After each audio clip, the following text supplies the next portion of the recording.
अस्सलाम वालेकुम स्टूडेंट्स। बेटा कैसे आप लोग? उम्मीद करता हूँ खैरियत से होंगे। बॉन्डिंग पढ़ रहे थे बेटा, और कोवलेंट बॉन्ड के रिगार्डिंग जो थ्योरीज थी उनके ऊपर बात कर रहे थे। मैंने कहा लुईस कोवलेंट बॉन्ड को एक्सप्लेन करने के लिए, उसको समझाने के लिए सबसे पहले लुईस का स्ट्रक्चर आया था। उसमें कुछ ड्रॉबैक्स थे, जैसे इलेक्ट्रॉन पेयर के बीच रिपल्जन के बारे में बात नहीं कर रहा था, मॉलिक्यूल की ज्योमेट्री के बीच बात नहीं कर रहा था, बॉन्ड कैसे बनते हैं, कितनी तरह के बॉन्ड होते हैं, कितने बॉन्ड बन सकते हैं, इन सारी चीज़ों पे लुईस का स्ट्रक्चर जो है वो बात नहीं कर रहा था। तो सबसे पहली थ्योरी हमने पढ़ी VSEPR theory, valence shell electron pair repulsion theory, जो मॉलिक्यूल्स के शेप, उनकी ज्योमेट्री के ऊपर बात करती थी और इलेक्ट्रॉन पेयर की रिपल्जन के ऊपर बात करती थी। ठीक है, अब इस पे भी कुछ मसले थे। क्या? जैसे वेस्पर्ट जितना भी काम कर रही थी ना, वो बॉन्ड बनने के बाद की बात कर रही थी कि एक एटम पे इतने एटम्स आके लग गए, अब इसमें इतने बॉन्ड पेयर हैं, इतने लोन पेयर हैं, ज्योमेट्री इसकी ऐसी है, एंगल इसका इतना है, ये इसकी एग्जांपल है। रिपल्जन जो है वो बॉन्ड पेयर में कम है, लोन पेयर में ज़्यादा। नहीं, बॉन्ड बनने के बाद क्या होता है उसके ऊपर बात कर रही थी। बॉन्ड बनने से पहले या उसके दौरान बॉन्ड कैसे बनते हैं, क्यों बनते हैं, कितने बनते हैं, कितनी तरह के बॉन्ड होते हैं, इन सब पे वेस्पर्ट थ्योरी बात नहीं कर रही थी। तो इन सब पे जिस थ्योरी ने बात की बेटा, उस थ्योरी का नाम है, तो दूसरी थ्योरी हम पढ़ने जा रहे हैं, वैलेंस बॉन्ड थ्योरी। सही है, वीबीटी के नाम से भी इसको जाना जाता है। अब सबसे पहले थ्योरी किसने दी थी? साइंटिस्ट के नाम मैं लिख रहा हूँ। काफ़ी सारे साइंटिस्ट होते हैं, नेट पे आप देखो आपको अलग अलग मिलेंगे, मगर दो साइंटिस्ट जिनके सबसे ज़्यादा कंट्रीब्यूशन थे, पॉलिंग और स्लेटर। इन दोनों साइंटिस्ट का जो काम था वो इसके ऊपर सबसे ज़्यादा था। अब वैलेंस बॉन्ड थ्योरी क्या कहती है? सबसे पहले इसके पोस्टुलेट्स की बात करें, या कह लो इम्पॉर्टेंट पोस्टुलेट जिनमें से एमसीक्यूज आ सकता है या जिसको समझने की ज़रूरत है। वो सबसे पहला पोस्टुलेट था कि कोवलेंट बॉन्ड जो बनते हैं बेटा, वो overlapping of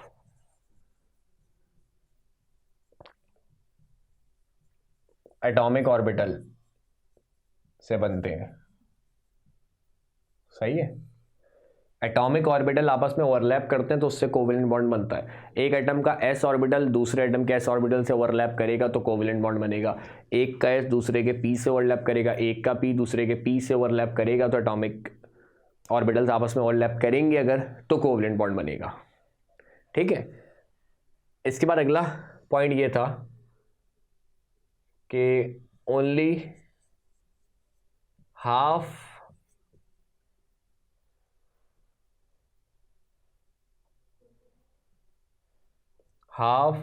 filled orbitals having electrons with opposite spin overlaps।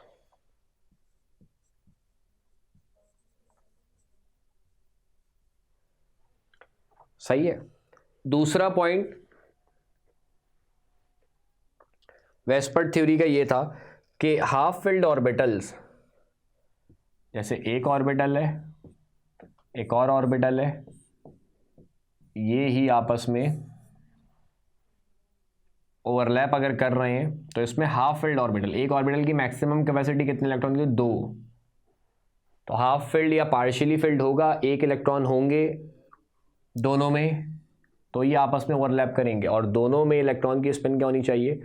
Opposite, क्योंकि जब ये पेयर बना के रहेंगे तो दोनों की स्पिन एक जैसी नहीं हो सकती, डिफरेंट होगी। सही है, मान लो ये H था, हाइड्रोजन गैस ऑर्बिटल मिलके H2 का एक मॉलिक्यूल बना रहा है।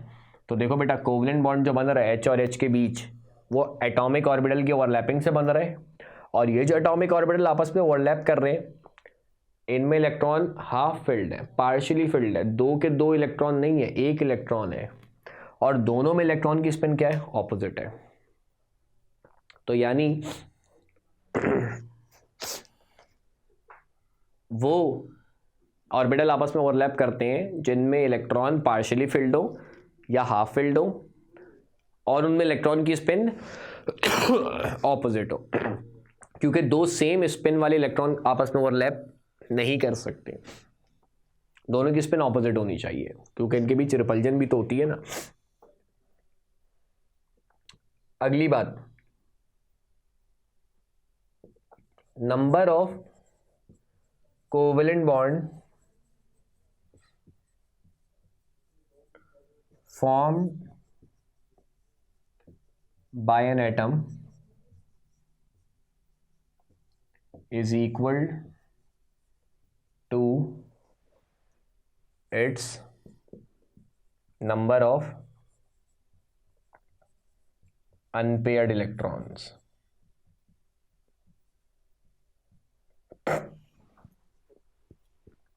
सही है। एक एटम कितने कोवेलेंट बॉन्ड बना सकता है? वैलेंस बॉन्ड थ्योरी ये कहती है जितने उस एटम में अनपेयर्ड इलेक्ट्रॉन आ रहे होंगे। जैसे हाइड्रोजन के पास एक अनपेयर्ड इलेक्ट्रॉन होता है तो ये एक कोवेलेंट बॉन्ड बनाएगा। क्लोरीन में, फ्लोरीन में, इन सब में एक अनपेयर्ड इलेक्ट्रॉन होते हैं तो ये एक कोवेलेंट बॉन्ड बनाते हैं। कॉन्फ़िगरेशन करके देख लो, फ्लोरीन का एटॉमिक नंबर 9, तो 1s2 2s2 2p5, पी में 5 इलेक्ट्रॉन है, 2px में, 2py में, 1pz में, तो एक अनपेयर्ड इलेक्ट्रॉन है फ्लोरीन, एक कोवेलेंट बॉन्ड बनाएगा।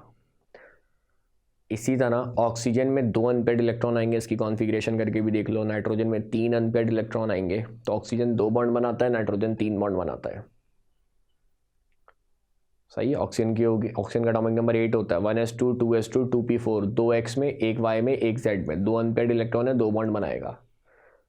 नाइट्रोजन का एटॉमिक नंबर है 7, तो कॉन्फ़िगरेशन करो 1s2 2s2 2p3, पी में 3 है तो 1x में, 1y में, 1z में, 3 अनपेयर्ड इलेक्ट्रॉन है, हंस रूल के अकॉर्डिंग डालेंगे, 3 अनपेयर्ड इलेक्ट्रॉन है तो 3 कोवेलेंट बॉन्ड बनाएगा। सही है। तो ये मानना था वैलेंस बॉन्ड थ्योरी का, क्योंकि दूसरा पॉइंट क्या कहता है, हाफ फिल्ड ऑर्बिटल ओवरलैप करेंगे, मतलब जिसमें अनपेयर्ड इलेक्ट्रॉन आ रहे होंगे वही ऑर्बिटल तो ओवरलैप करेंगे, तो कितने कोवेलेंट बॉन्ड बनाएगा, जितने उसमें अनपेयर्ड इलेक्ट्रॉन आ रहे होंगे। यानी इस हिसाब से हाइड्रोजन को 1 बनाना चाहिए, फ्लोरीन को 1 बनाना चाहिए, क्लोरीन को 1 बनाना चाहिए, ऑक्सीजन को 2 बनाने चाहिए, नाइट्रोजन को 2 बनाने चाहिए। सब सही है। जितने उसमें अनपेयर्ड इलेक्ट्रॉन आ रहे होंगे उतने जो है वो क्या करेगा, कोवेलेंट बॉन्ड बनाएगा। ठीक है। और इसके बाद एक इंपॉर्टेंट बात कि एक्सटेंट ऑफ ओवरलैपिंग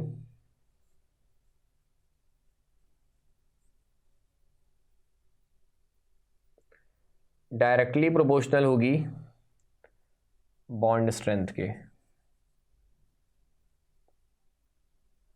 सही है। थ्योरी कहती है कि एटॉमिक ऑर्बिटल आपस में ओवरलैप करते हैं तो कोवेलेंट बॉन्ड बनता है। अब ये जितनी ओवरलैपिंग है उनकी, ये एक्सटेंट, जो इसकी एक्सटेंट है ये स्ट्रेंथ ऑफ बॉन्ड बताएगी। अगर ओवरलैपिंग थोड़ी सी हो रही है मतलब बॉन्ड आपका वीक है, अगर ओवरलैपिंग ज़्यादा हो रही है तो उसका मतलब बॉन्ड आपका स्ट्रॉन्ग है। सही, मतलब एक दो ऑर्बिटल एक दूसरे के ऊपर ज़्यादा आ गए तो इसका मतलब ज़्यादा फोर्स से जुड़े। मिसाल है, दीवार पे आप कील को ठोक रहे हो, तो अगर ओवरलैपिंग थोड़ी सी होगी मतलब थोड़ा सा ठोकोगे तो वीक होगा, हाथ से ही निकल जाएगा, या कोई भारी चीज़ रखोगे निकल जाएगा। अगर ज़्यादा अंदर तक ठोक दोगे तो उसका मतलब मजबूत हो जाएगा आपका। तो वही सीन है, दो ऑर्बिटल आपस में ओवरलैप कर रहे हैं, अगर इनमें ओवरलैपिंग थोड़ी सी होगी तो बॉन्ड वीक है, ज़्यादा हो जाएगी तो उसका मतलब बॉन्ड आपका क्या होता चला जाएगा, जितना ज़्यादा करते जाओगे बॉन्ड आपका उतना ज़्यादा स्ट्रांग होता चला जाएगा। तो एक्सटेंट ऑफ ओवरलैपिंग जितनी ज़्यादा होगी बॉन्ड स्ट्रेंथ, बॉन्ड उतना ज़्यादा मजबूत होगा, और उतनी ही ज़्यादा कह लो बॉन्ड एनर्जी भी होगी। सही है। यानी जुड़ते वक्त उतनी ज़्यादा एनर्जी निकलेगी और टूटते वक्त उतनी एनर्जी देनी पड़ेगी। पिछले लेक्चर में बताया था बॉन्ड एनर्जी। सही है। और बॉन्ड लेंथ बेटा उतनी, आप यूं कह लो स्टेबिलिटी उतनी ज़्यादा होगी, स्टेबिलिटी भी कह सकते हो, और बॉन्ड लेंथ उतनी कम होगी। बॉन्ड लेंथ क्या था, न्यूक्लियस के बीच का डिस्टेंस। तो अगर ओवरलैपिंग ज़्यादा हो गई तो मतलब डिस्टेंस क्या हो जाएगा बेटा, कम हो जाएगा। सही है। तो अगर ओवरलैपिंग ज़्यादा है, बॉन्ड आपका मजबूत है, तोड़ने के लिए एनर्जी ज़्यादा देनी पड़ेगी, मतलब बॉन्ड एनर्जी ज़्यादा है। तोड़ने के लिए ज़्यादा एनर्जी देनी पड़ी, इसका मतलब रिएक्शन वगैरह नहीं करेगा, तो स्टेबल है, स्टेबिलिटी ज़्यादा है। और क्योंकि इनके बीच ओवरलैपिंग ज़्यादा हो गई तो इनके न्यूक्लियस के बीच का डिस्टेंस जो है वो कम हो जाएगा। अगर ओवरलैपिंग कम है तो देखो डिस्टेंस ज़्यादा है, ओवरलैपिंग को अगर मैं ज़्यादा कर रहा हूँ तो डिस्टेंस क्या होता जा रहा है, कम होता जा रहा है, तो बॉन्ड लेंथ कम हो जाएगी। सही है। तो ये कुछ इम्पॉर्टेंट बातें थी बेटा वैलेंस बॉन्ड थ्योरी में, जो कि मैंने आप लोगों के साथ डिस्कस की। ठीक है। अब वैलेंस बॉन्ड थ्योरी ने बताया कि भाई ओवरलैपिंग जो होती है ना, वो दो तरह की होती है, टाइप्स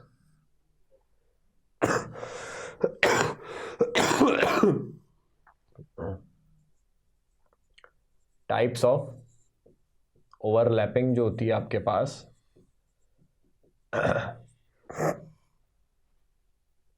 वो दो तरह की होती हैं।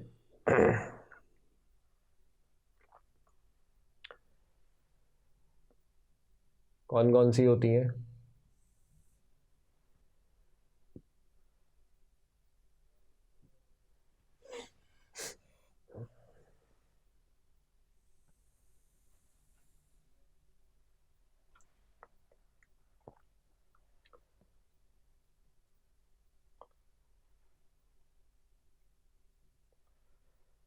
एक को बोलते हैं सिग्मा,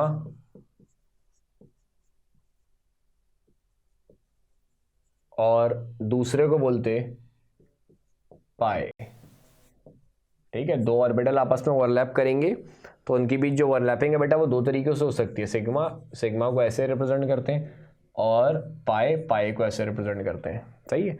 दो ऑर्बिटल आपस में जब ओवरलैप करेंगे बेटा तो या तो वो सिग्मा बॉन्ड बनाएंगे या फिर वो पाई बॉन्ड बनाएंगे। अब सिग्मा बॉन्ड क्या होता है? सिग्मा बॉन्ड बेटा होता है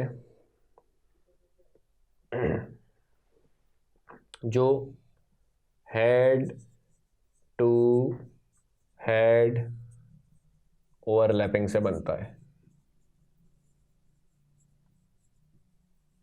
सही है। दो ऑर्बिटल अगर आपस में हेड टू हेड ओवरलैप कर रहे हैं, दोनों के सर एक दूसरे से टकरा रहे हैं, तो that is called sigma bond. सही है। ये जो बॉन्ड है सिग्मा बॉन्ड, ये आपका स्ट्रॉन्ग होता है, या यूं कह लो प्राइमरी कह देता हूं मैं इसको। प्राइमरी क्यों कह रहा हूं? जब भी दो एटम्स के बीच पहला बॉन्ड बनता है तो वो हमेशा सिग्मा ही होता है, उसके बाद जितने बनते हैं वो पाई होते हैं। तो क्योंकि सिग्मा पहले बन रहा है तो इसलिए इसको प्राइमरी कहते हैं। पहले क्यों बन रहा है उसको देख भी लेंगे अभी आगे। पाई कैसे बनता है? पाई बनता है बेटा साइड वेज या फिर पैरेलल ओवरलैपिंग से बनता है। सही है। जिनमें ऑर्बिटल्स की साइडें टकराती हैं, दो ऑर्बिटल इनके आपस में साइडें टच होती हैं। अब खुद सोचो, साइडें टकराएंगी, साइडें दूसरी की टच होंगी तो इतना ज़्यादा ओवरलैपिंग नहीं हो पाएगी। एक्सटेंट ऑफ ओवरलैपिंग कम है तो बॉन्ड स्ट्रेंथ आपकी क्या होगी बेटा, कम होगी। तो पाई बॉन्ड आपका जो है वो वीक होता है, और क्योंकि सिग्मा के बाद बनता है तो सेकेंडरी कहते हैं इसको।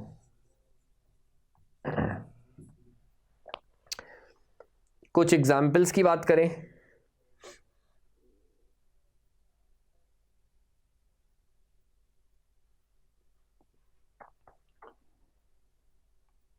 तो सिग्मा बॉन्ड बेटा आपका एस और एस ऑर्बिटल के बीच बनता है। अच्छा, एस ऑर्बिटल किसी के साथ भी मिलेगा तो हमेशा सिग्मा बॉन्ड ही बनाएगा। तो आपसे एमसीक्यूज में पूछ सकता है कौन सा ऑर्बिटल ऐसा है जो हमेशा सिग्मा बॉन्ड बनाता है, तो एस ऑर्बिटल, क्योंकि एस ऑर्बिटल बेटा गोल होता है, स्फेरिकल होता है, हर तरफ से गोल है, तो हर तरफ से उसका सर ही है, तो किसी भी ऑर्बिटल के साथ मिलेगा तो सर के थ्रू ही मिलेगा, तो हेड टू हेड ओवरलैपिंग होगी, सिग्मा बॉन्ड बनाएगा। तो एस ऑर्बिटल हमेशा सिग्मा बॉन्ड बनाता है। ठीक है, बना के दिखा भी देता हूँ।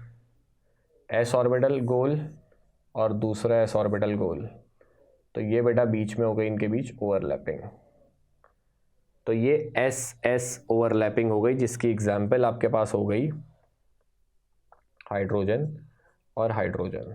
ठीक है, हाइड्रोजन के पास एक इलेक्ट्रॉन होता है, एस ऑर्बिटल में होगा, दूसरे हाइड्रोजन के पास एक इलेक्ट्रॉन एस ऑर्बिटल में होगा, तो ये अगर आपस में ओवरलैप करेंगे तो ये आपकी एस एस ओवरलैपिंग की एग्जाम्पल में आएगी। एग्जाम्पल पूछ सकता है एस एस ओवरलैपिंग की एग्जाम्पल बताओ, तो हाइड्रोजन पे टिक करोगे। या हाइड्रोजन में कौन सी ओवरलैपिंग होती है, एस एस ओवरलैपिंग होती है, एक हाइड्रोजन का एस दूसरे के एस से ओवरलैप करता है। इसके बाद एस पी, मैंने कहा एस हमेशा सिग्मा बनाएगा, तो एस पी के साथ मिल रहा है तो वो भी एस है बेटा, गोल है, इसका हर तरफ से सर है, तो कहीं से भी अगर ये पी से मिलेगा तो वो इसका हेड ही कहलाएगा। ठीक है, तो ये ओवरलैपिंग किस में होती है आपकी, HCl कह लो या HF कह लो। हाइड्रोजन के आखिरी शेल में एक इलेक्ट्रॉन है तो एस ऑर्बिटल में होगा, पी के आखिरी शेल सॉरी एफ के आखिरी शेल में 7 इलेक्ट्रॉन होते हैं, क्योंकि फ्लोरीन ग्रुप 7 का, तो आखिरी शेल में 7 इलेक्ट्रॉन होंगे, 2 एस में चले गए, 5 पी में गए। सही है, तो एक अनपेयर्ड इलेक्ट्रॉन पी में है ना, कॉन्फ़िगरेशन इसकी करके देख लो, हाइड्रोजन की आ रही है 1s1। सही है, करके दिखा भी देता हूँ मैं रफ में। हाइड्रोजन की अगर आप करोगे तो बेटा तो ये आएगी, क्या आएगी, अच्छा फ्लोरीन की पहले कर देता, फ्लोरीन का 9 होता है, तो 1s2 2s2 2px2 2py2 और 2pz1। और हाइड्रोजन की आप करोगे तो बेटा वो आ जाएगी आपके पास, थोड़ा उसको पीछे से कर देता हूँ वरना घिच पिच सी हो जाएगी। फ्लोरीन की जब आप कॉन्फ़िगरेशन करोगे बेटा तो फ्लोरीन की कॉन्फ़िगरेशन बनेगी 1s2 2s2 2px2 2py2 2pz1। और जब आप हाइड्रोजन की करोगे बेटा तो ये सीधा, हाइड्रोजन के पास एक ही इलेक्ट्रॉन होता है, तो ये सीधा सीधा हो जाएगी 1s1। अब वीबीटी क्या कहती है, ये फुलफिल्ड है, ये फुलफिल्ड है, ये फुलफिल्ड है, ये फुलफिल्ड है, ये आपस में बॉन्ड थोड़ी ना बनाएंगे, ये ओवरलैप करेंगे। तो कौन सी ओवरलैपिंग हो रही है बेटा, हाइड्रोजन का एस ऑर्बिटल पी के एफ के पी ऑर्बिटल से ओवरलैप कर रहा है, तो एस पी ओवरलैपिंग हो गई, तो एस पी की एग्जाम्पल हो गई एच एफ या HCl HBr HI। ठीक है, इसी तरह बेटा PP अगर हेड टू हेड ओवरलैप कर रहे हैं, एक पी ऑर्बिटल है और दूसरा पी ऑर्बिटल है,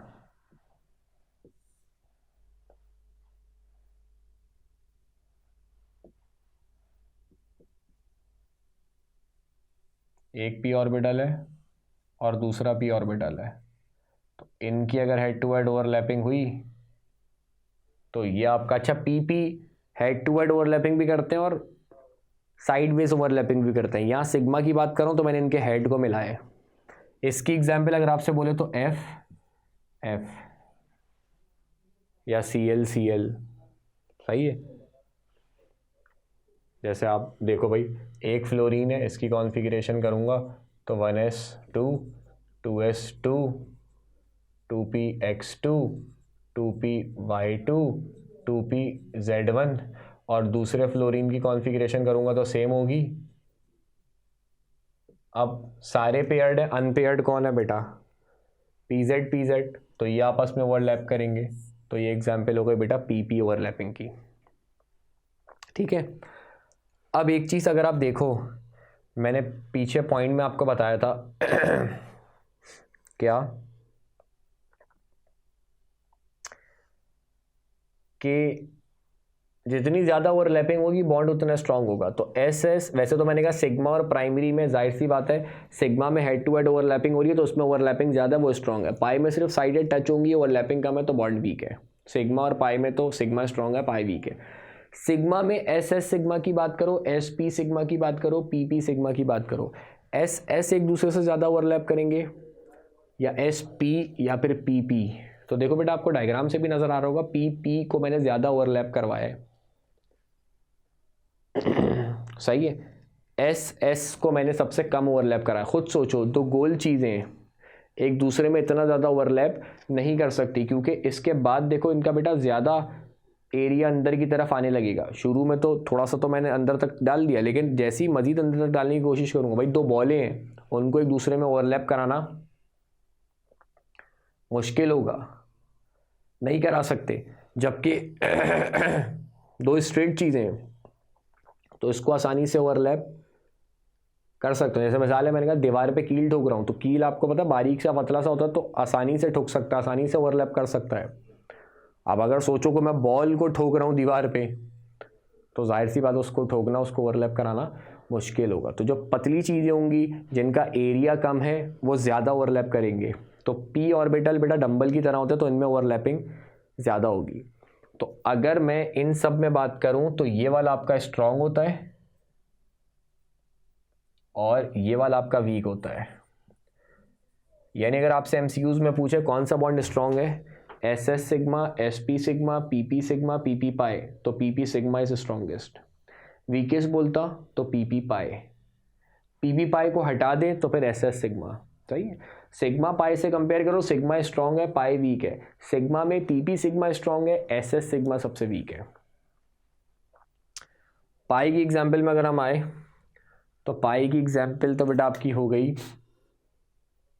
पाई की एग्जाम्पल की अगर हम बात करें, इसको पूरा ज़रा थोड़ा समझा देता हूँ मैं। नाइट्रोजन की मिसाल से, जैसे नाइट्रोजन की मिसाल लें, नाइट्रोजन की अगर हम कॉन्फ़िगरेशन करें,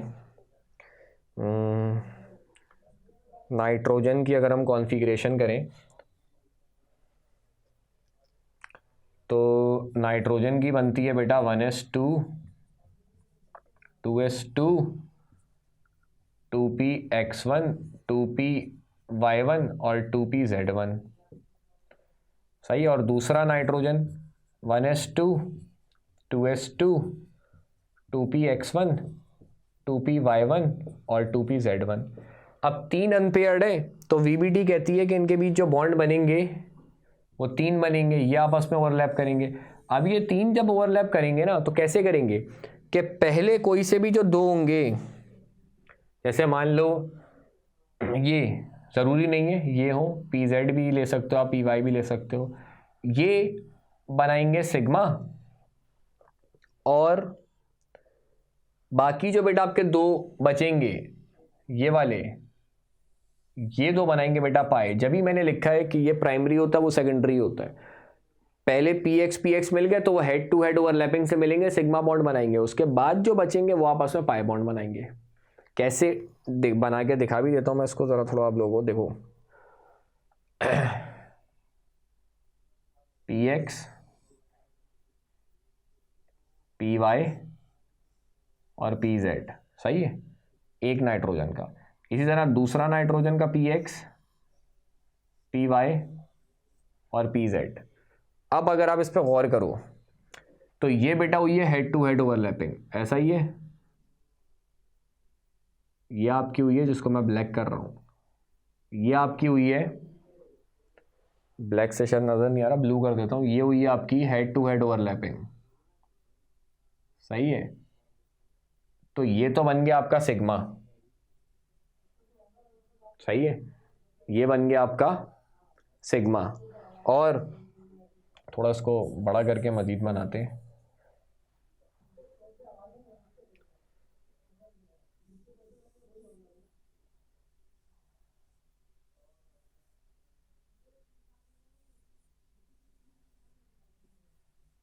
ये थोड़ा छोटा बन गया, खैर सही है। तो ये देखो, ये हो गई आपकी सबसे पहले तो हेड टू हेड ओवरलैपिंग, सही है, ये बन गया आपका सिग्मा बॉन्ड। अब अगर आप देखो ये और ये बनाएंगे पाई बॉन्ड, इनकी साइडें टकराएंगी आपस में, एक पी वाई नाइट्रोजन का, दूसरा पी वाई नाइट्रोजन का, इनकी आपस में साइडें टकरा। अब आप सोच रहे हो साइडें कैसे टकरा रही, ये दूर है, वो ये इधर है, वो उधर है, साइडें कैसे टकराएंगी? तो बेटा अभी मैंने दूर बनाया ना डायग्राम आपको दिखाने के लिए। असली में एटम एक दूसरे के कितना करीब होते हैं, एंगस्ट्रॉम में इनका डिस्टेंस होता है, तो असली में तो ये बहुत करीब करीब होंगे, तो इनकी आपस में साइडें टकराएंगी। और ये पी जेड और ये पी जेड, ये भी एक दूसरे के पैरेलल हैं, अभी दूर है, असली में करीब होंगे, तो इनकी आपस में साइडें टकराएंगी। तो कहने का मकसद ये, कोई भी एक हेड टू हेड ओवरलैप कर जाएगा, वो आपका सिग्मा बॉन्ड बना लेगा, और बाकी जो है वो आपके बेटा साइड से टकराएंगे, तो आपके जो है वो क्या करेंगे, पैरेलल ओवरलैप करेंगे, यानी पाई बॉन्ड बनाएंगे। तो इसीलिए मैंने लिखा है सिग्मा आपका प्राइमरी होता है क्योंकि वो पहले बनता है, और जो है वो आपका पाई बॉन्ड जो है वो आपका सेकेंडरी होता है क्योंकि वो बाद में बनता है। और एक और चीज़ इन सारी बातों से आप लोगों को समझ में आ रही होगी, वो क्या, only one sigma bond can be form between two atoms. दो एटम्स के बीच सिग्मा बॉन्ड हमेशा एक ही बन सकता है। जैसे नाइट्रोजन की मिसाल देख लो, पीएक्स और पीएक्स जब मिल गए हेड टू हेड, तो बाकी हमेशा साइड से ही मिलेंगे, तो सिग्मा बॉन्ड दो एटम्स के बीच हमेशा एक हो सकता है। तो आपसे अक्सर मॉलिक्यूल दे के पूछ सकता है, बताओ इसमें सिग्मा और पाई बॉन्ड कितने हैं। जैसे नाइट्रोजन के मॉलिक्यूल में ही बोले, तो नाइट्रोजन नाइट्रोजन के बीच बेटा 3 बॉन्ड है, पहला सिग्मा होगा, बाकी 2 पाए होंगे। सही है, दो एटम्स के बीच पहला बॉन्ड सिग्मा, उसके बाद जितने बन रहे हैं डबल ट्रिपल वो सारे पाई होंगे। पहला बॉन्ड आपका सिग्मा, बाकी सारे पाई, दो एटम्स के बीच, पूरे मॉलिक्यूल की बात नहीं कर रहा, दो एटम्स के बीच पहला बॉन्ड सिग्मा और बाकी सारे जितने भी बनेंगे वो पाई बनेंगे। तो यहां क्या लिखते हैं, more than one pi bond can be form between two atoms.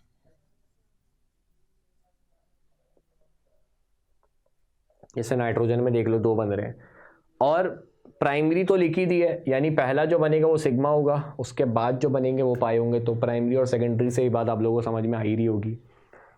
और अगर मैं बात करूं रिस्ट्रिक्ट,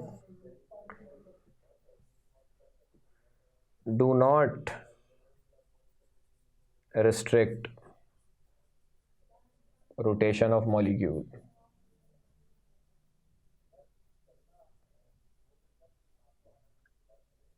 जबकि यहां पे लिख रहा हूं रिस्ट्रिक्ट रोटेशन ऑफ मॉलिक्यूल।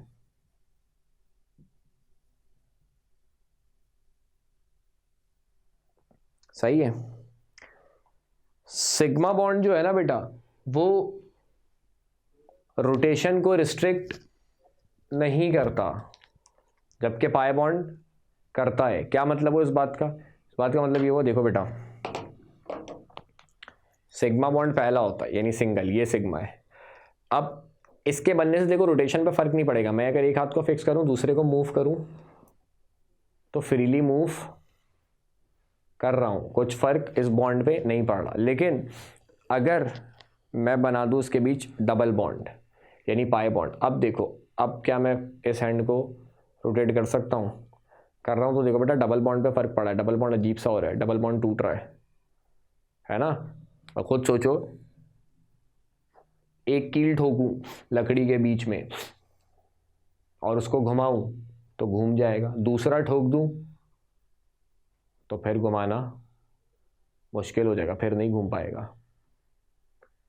सही है, तो सिग्मा बॉन्ड रोटेशन को रिस्ट्रिक्ट नहीं करता, जबकि पाई बॉन्ड करता है। सिग्मा बॉन्ड सिमेट्रिकल होता है, यानी इलेक्ट्रॉन डेंसिटी हर तरफ होती है, जबकि यहां पे इलेक्ट्रॉन डेंसिटी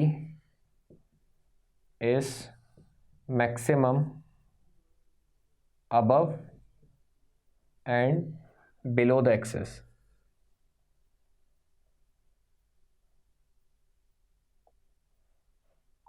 सही है भाई, ये जो लाइन है ना, इसके ऊपर पाई इलेक्ट्रॉन्स होते हैं या फिर इसके नीचे होते हैं, जबकि सिग्मा बॉन्ड में इसी लाइन में देख लो ना, ऐसे ओवरलैपिंग हुई है, तो यहीं पे सिग्मा बॉन्ड के जो इलेक्ट्रॉन्स हैं वो यहीं पे होंगे, इसी लाइन पे होंगे।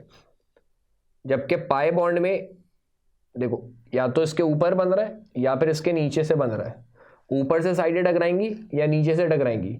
ये जो बॉन्ड आपस में इनके बीच बना है, इलेक्ट्रॉन इसके ऊपर होंगे या फिर इसके नीचे होंगे, जबकि सिग्मा में इसी लाइन पे कह लो होते हैं। तो मतलब सिग्मा बॉन्ड आपका सिमेट्रिकल होता है, जबकि पाई बॉन्ड में इलेक्ट्रॉन या तो इस लाइन के ऊपर होंगे, दो न्यूक्लियस के बीच जो लाइन बन रही है, इलेक्ट्रॉन या तो इसके ऊपर घूम रहे होते हैं या फिर इसके नीचे घूम रहे होते हैं। तो ये बेटा सिग्मा और पाई बॉन्ड का डिफरेंस हो गया। अब आगे चलते हैं, इसके बाद बात कर लेते हैं बेटा हाइब्रिडाइजेशन की। हाइब्रिडाइजेशन क्यों आई? वैलेंस बॉन्ड थ्योरी से ना कुछ चीजें एक्सप्लेन नहीं हो पा रही थी, जैसे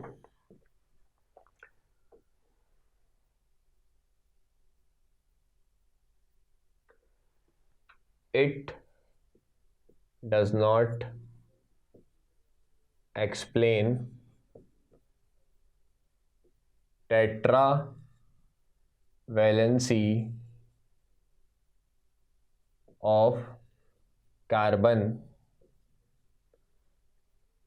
इट नहीं लिखेंगे, हाइब्रिडाइजेशन तो एक्स को एक्सप्लेन किया, वीबीटी एक्सप्लेन नहीं कर पा रही थी। वीबीटी इसको एक्सप्लेन नहीं कर पा रही थी। VBD does not explain tetravalency of carbon, trivalency of boron and कह लो divalency of beryllium etc। सही है। इसको एक्सप्लेन करने जो है वो हाइब्रिडाइजेशन का कॉन्सेप्ट आया। Hybridisation is mixing of orbitals.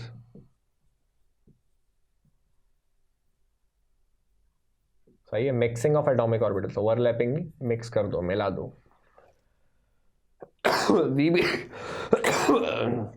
VBT से बेटा कुछ बातें एक्सप्लेन नहीं हो पा रही थी, जैसे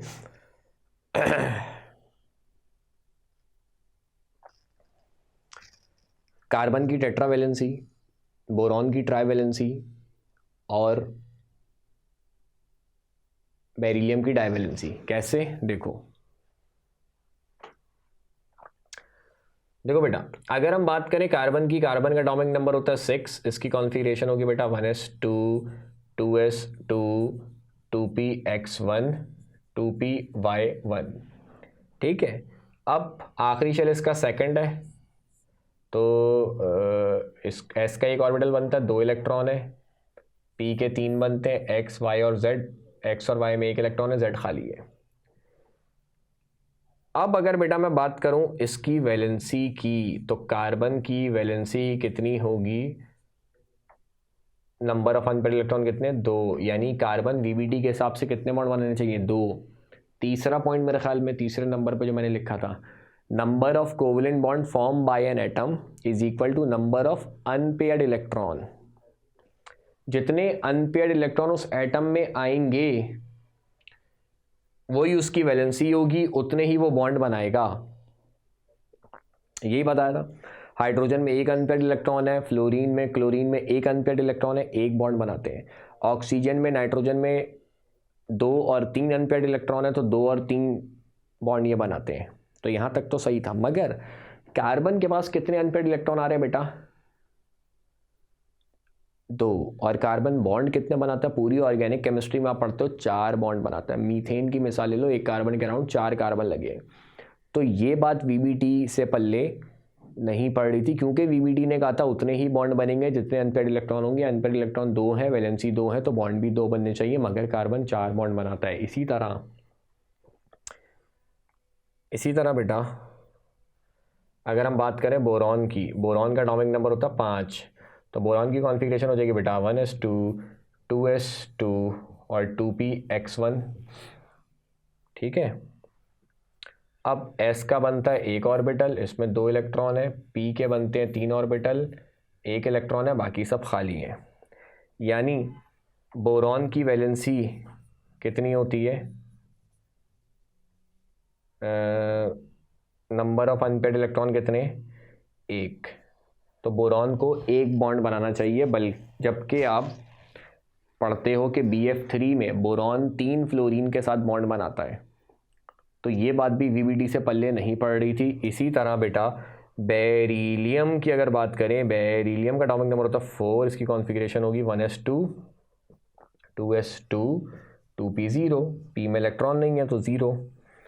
अब s का एक ऑर्बिटल 2 इलेक्ट्रॉन है और p के 3 ऑर्बिटल, तीनों बेटा क्या है, खाली हैं। तो इसका मतलब बोरॉन की वैलेंसी, बोरॉन में अनपेयर्ड इलेक्ट्रॉन कितने हैं, 0। तो इसका मतलब बोरॉन को नोबेल गैस की तरह इनर्ट होना चाहिए, बोरॉन को रिएक्शन नहीं करना चाहिए, मगर बोरॉन कह रहा हूँ सॉरी, बेरिलियम को इनर्ट होना चाहिए। मगर आप देखते हो BeCl2, बेरिलियम क्लोराइड में बेरिलियम 2 क्लोरीन से बॉन्ड बनाता है, इसका मतलब बोरॉन की वैलेंसी 2 होती है। तो कार्बन 4 बॉन्ड क्यों बनाता है, बोरॉन 3 बॉन्ड क्यों बनाता है, बेरिलियम 2 बॉन्ड क्यों बनाता है, ये बात VBT से पल्ले नहीं पड़ रही थी। मतलब इन ग्रुप के और भी एलिमेंट ऐसा क्यों करते हैं, मैंने तो मशहूर एलिमेंट लिखे। कुछ एलिमेंट ऐसे थे जिनकी वैलेंसी या उनकी बॉन्ड फॉर्मेशन VBT से समझ नहीं आ रही थी, तो इसको समझाने के लिए एक नया कॉन्सेप्ट मार्केट में आया, किसका, हाइब्रिडाइजेशन का। ठीक है। अब हाइब्रिडाइजेशन क्या कहती है, या कार्बन की टेट्रावैलेंसी क्यों होती है, वो इस वजह से होती है बेटा कि यहाँ से जो एक इलेक्ट्रॉन है वो उठ के चला जाता है यहाँ से जो एक इलेक्ट्रॉन है वो उठ के चला जाता है यहाँ, और यहाँ से जो एक इलेक्ट्रॉन है वो उठ के चला जाता है यहाँ। यानी अगर हम कार्बन की कॉन्फ़िगरेशन करें एक्साइटेड स्टेट वाली 1s2 2s2 सॉरी 2s1 हो जाएगी, 2s1 2px1 2py1 2pz1, इस पे बना देते हैं स्टार। स्टार का मतलब ये ग्राउंड स्टेट में कॉन्फ़िगरेशन नहीं है, ग्राउंड स्टेट में ये थी कॉन्फ़िगरेशन, एक्साइटेड स्टेट वाली कॉन्फ़िगरेशन है, यानी यहाँ से एक इलेक्ट्रॉन उठ के जो है वो आगे जा चुका है। तो अब अगर मैं आपसे पूछूं कि कार्बन की वैलेंसी बताओ अब कितनी है, तो आप बोलोगे सर 4 है, इसका मतलब कार्बन 4 बॉन्ड बना रहा है, सही है। अब हुआ कुछ यूं, यहां से एक इलेक्ट्रॉन उठ के आगे चला गया, सही है। अब जब यहां से एक इलेक्ट्रॉन उठ के आगे गया तो ये यहां से आगे जाने के लिए इसको एनर्जी एब्जॉर्ब करनी पड़ी होगी, तभी तो यहां से उठ के आगे गया। अब जब इसने एनर्जी एब्जॉर्ब की तो कह लो इस इलेक्ट्रॉन की या इन ऑर्बिटल की एनर्जी बढ़ गई। एनर्जी बढ़ गई तो मतलब अनस्टेबिलिटी आ गई। तो एनर्जी को दोबारा कम करने के लिए इनको क्या करना पड़ेगा, आपस में मिक्स हो जाना पड़ेगा, सही है भाई। ये इलेक्ट्रॉन जब यहाँ से उठ के यहाँ जाएगा तो क्यों जा रहा है, इसको एनर्जी मिल रही है, ये एनर्जी एब्जॉर्ब कर रहा है तभी तो उठ के आगे जा रहा है, तो मतलब इसकी एनर्जी बढ़ रही है। तो जब इसकी एनर्जी बढ़ जाएगी तो मतलब इसमें अनस्टेबिलिटी आ गई। तो अपने आप को स्टेबल करने के लिए, चीज़ें चाहती हैं कि वो स्टेबल रहे, अपने आप को स्टेबल करने के लिए उसको एनर्जी को दोबारा क्या करना पड़ेगा, कम करना पड़ेगा। तो वो एनर्जी यूटिलाइज कर देते हैं आपस में मिक्स होने पे। तो ये जो है बेटा ये आपस में मिक्स हो जाते हैं और ये मिक्स होके कुछ नए ऑर्बिटल बना देते हैं। इस प्रोसेस को हम हाइब्रिडाइजेशन कहते हैं। और अगर बेटा आप यहाँ पे गौर करो, एक S और 3 P को मिक्स होने पे नए ऑर्बिटल बन रहे हैं या हाइब्रिडाइजेशन हो रही है, तो इस हाइब्रिडाइजेशन को sp3 हाइब्रिडाइजेशन कहते हैं, समझे। कार्बन को 2 बॉन्ड बनाने चाहिए मगर 4 बनाता है। क्यों बनाता है, क्योंकि यहाँ से एक इलेक्ट्रॉन उठ के यहाँ चला जाता है, तो अब 4 अनपेयर्ड इलेक्ट्रॉन है, 4 बॉन्ड बनाएगा। मगर जब ये इलेक्ट्रॉन यहाँ से उठ के यहाँ जा रहा है तो उसके लिए एनर्जी एब्जॉर्ब कर रहा है, तो इसकी वहाँ जाने के बाद एनर्जी बढ़ गई इन सारे ऑर्बिटल की। तो उसको कम करने के लिए ये आपस में क्या करना पड़ेगा, इनको मिक्स होना पड़ेगा ताकि एनर्जी दोबारा कम हो सके। तो ये बात MCQs में आती है कि हाइब्रिडाइज ऑर्बिटल जो होते हैं उनकी एनर्जी अनहाइब्रिडाइज ऑर्बिटल के मुकाबले में कम होती है। जब ऑर्बिटल मिक्स होकर नए ऑर्बिटल बनाते हैं तो वो थोड़े से सुकून में आ जाते हैं। तो अनहाइब्रिडाइज ऑर्बिटल ज़्यादा स्टेबल होते हैं, उनकी एनर्जी कम होती है as compare to unhybridise orbital. भाई जैसे मिसाल ऐसी, आपने पतीले में दूध, पत्ती, चीनी, पानी डाला, अब आप इसको एनर्जी दे रहे हो तो इनकी एनर्जी बढ़ेगी, सही है। अब जब इनकी एनर्जी बढ़ रही है, इनमें अनस्टेबिलिटी बढ़ रही है। मैंने कहा चीज़ें अनस्टेबल रहना पसंद नहीं करती, वो चाहती हैं वो स्टेबल रहे। तो ये सारी चीज़ें क्या हो जाएंगी, आपस में दूध, पत्ती, चीनी मिक्स हो जाएंगी, मिक्स होकर चाय बना लेंगे, और चाय आपकी एक स्टेबल चीज़ है। समझ में आ रही है बात। हाइब्रिडाइजेशन भी कुछ इसी तरीके से होती है कि यहाँ से एक इलेक्ट्रॉन उठ के जब वहाँ जाता है तो ये उसी सूरत में जाएगा जब ये कहीं से एनर्जी एब्जॉर्ब करेगा, इसको एनर्जी मिली तो ये उठ के हायर स्टेट पे गया ना, एनर्जी बढ़ गई। अब ज़्यादा एनर्जी पे रहना ये इलेक्ट्रॉन या ऑर्बिटल पसंद नहीं करेंगे, ये चाहेंगे दोबारा एनर्जी कम हो जाए। तो एनर्जी को कम करने के लिए इनको आपस में मिक्स होना पड़ेगा, चाय बननी पड़ेगी। दूध, पत्ती, चीनी, पानी को आप हीट कर रहे हो तो ये आपस में मिक्स होकर चाय बनाएंगे ताकि एनर्जी दोबारा सेट रह सके, डाउन हो सके। तो इस ऑर्बिटल की मिक्सिंग के प्रोसेस को हाइब्रिडाइजेशन कहते हैं, जो कि आपने पढ़ा होगा sp3, sp2, sp होती है। sp3 नाम से पता चला, एक s और 3p ऑर्बिटल मिलके 4 sp3 ऑर्बिटल बना दे, 4 नए ऑर्बिटल बना दे, तो ऐसी हाइब्रिडाइजेशन को sp3 हाइब्रिडाइजेशन बोलते हैं। तो आपसे ये भी पूछ सकता है कि हाइब्रिडाइजेशन जो एक्सप्लेन की जाती है या कार्बन की टेट्रावेलेंसी को जो बिहेवियर एक्सप्लेन करता है वो हाइब्रिडाइजेशन है, या हाइब्रिडाइजेशन को जो एक्सप्लेन किया जाता है वो ग्राउंड स्टेट पे किया जाता है, एक्साइटेड पे किया जाता है। तो एक्साइटेड पे किया जाता है। बिल्कुल इसी तरह यहाँ देख लो, बोरॉन की अगर एक्साइटेड वाली कॉन्फ़िगरेशन लिखूंगा बेटा तो क्या हो जाएगी, 1s2 2s1 2px1 2py1, सही है। s का एक इलेक्ट्रॉन आगे चला गया, तो s का एक ऑर्बिटल, p के 3, इन दो में एक एक इलेक्ट्रॉन है खाली। अब बताओ बेटा अनपेयर्ड इलेक्ट्रॉन कितने हैं। अनपेयर्ड इलेक्ट्रॉन है आपके पास 3, तो वैलेंसी हो गई 3। यानी आपसे यूँ भी कह सकता है बोरॉन की वैलेंसी 3 कब होती है, ग्राउंड स्टेट पे, एक्साइटेड स्टेट पे, तो एक्साइटेड स्टेट पे। या कार्बन की वैलेंसी 4 कब होती है, ग्राउंड पे, एक्साइटेड पे, तो एक्साइटेड पे बेटा। अच्छा, अब की बार ये जो हाइब्रिडाइजेशन करेंगे, एक S है और 2 P है, समझ में आ रही बात। एक S है और 2 P है, तो खाली है ना, तो इसको क्यों ये अपने साथ मिलाएंगे, बोलेंगे निकल भाई तू। तो ये आपकी sp2 हाइब्रिडाइजेशन कहलाएगी। तो sp2 हाइब्रिडाइजेशन वो होती है जिसमें बेटा एक S और 2 P ऑर्बिटल ओवरलैप करके 3 नए ऑर्बिटल बनाता है। ऐसी हाइब्रिडाइजेशन को sp2 का नाम दिया जाता है।